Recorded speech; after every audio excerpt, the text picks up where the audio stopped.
procès de Joël Le Squarnec, 3e semaine d'audience devant la cour criminelle du Morbihan avec l'audition des victimes. Hier, le récit glaçant d'Alexandra, la première victime du pédophile, c'est sa nièce. Elle avait 7 ans lorsque cet homme l'a violée pour la première fois. À la barre, Alexandra a aussi évoqué la chape de silence due à l'aura que Joël Le Squarnec avait sur la famille. Un notable insoupçonnable qui a pu sévir sans être inquiété. Sandrine Prioul pour Europe 1.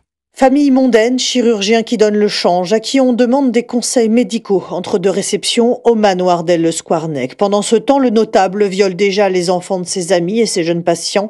Certains parlent, mais on ne les entend pas, trop jeunes.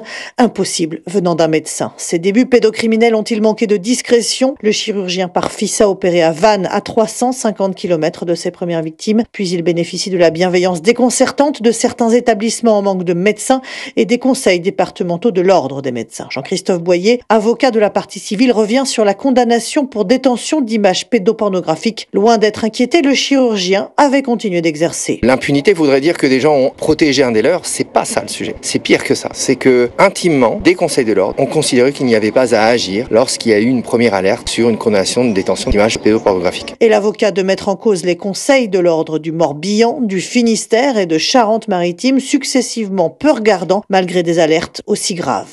Sandrine Prioul, Europe 1.